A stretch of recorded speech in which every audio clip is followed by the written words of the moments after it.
Les gars, 1er avril 2026, c'est pas un poisson d'avril. Le Congo est qualifié à la Coupe du Monde 2026. Ah, incroyable. Incroyable. Hier, je vais pas vous mentir, j'étais un peu KO. 1h30 du matin, là, avec ce match éclaté au sol. Mal à la tête. Mais il faut célébrer, il faut célébrer. Il faut célébrer. Merci au coach de Sabre. Coach de Sabre, voilà, il y a des choses à dire. On va les faire un peu plus tard. Parce que tactiquement et techniquement, c'était quand même très très long, très très chiant comme match. Mais ça, on en parlera plus tard. Merci au coach pour tout ce qu'il a fait depuis qu'il est arrivé. Vraiment, c'est quelqu'un, tu vois, il a travaillé sérieusement, méthodiquement. On lui a donné une mission et il allait au bout de la mission. Step by step, brick by brick. Il a construit son projet de jeu. Après, il allait chercher les binationaux. Il les a convaincus. La FECOFA a fait sa part aussi en étant plus structurée, en étant plus sérieuse.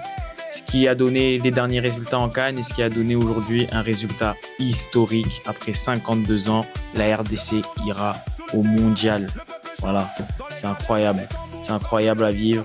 On va le vivre de notre vivant et ce sera dingue. Ce sera dingue. Voilà, c'est une qualification qui représente beaucoup pour le Congo et pour les Congolais. On l'a pu le voir partout sur les réseaux là. Il y en a même qui commencent à en avoir marre de nous. Mais voilà, c'est que le début. On va célébrer à fond. Le Congo a trop souffert. On connaît la situation géopolitique à l'Est, c'est compliqué. Et voilà, c'est une bouffée d'air, un peu de bonheur dans la vie des Congolais. On a vu comment ça a fêté à Kinshasa, partout.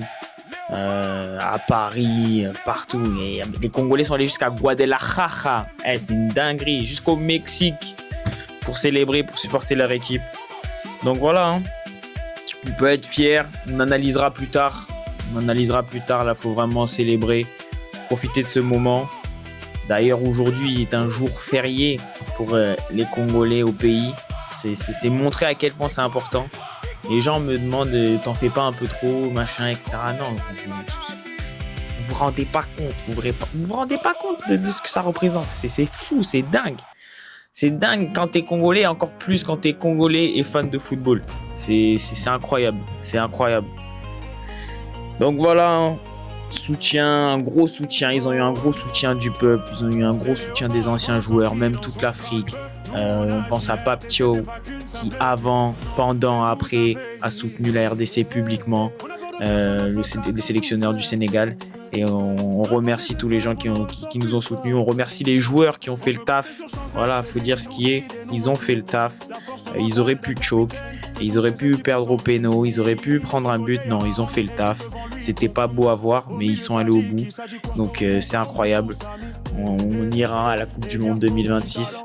Je suis persuadé qu'avec le groupe qu'on a, il y a un coup à faire, il y a un coup à jouer. On peut au moins passer les poules. Mais ça, on reviendra sur le sujet. Mais en tout cas, ouais, j'avais un peu de mal à réaliser hier. Parce que j'étais KO par le match, là, tard la nuit, comme ça.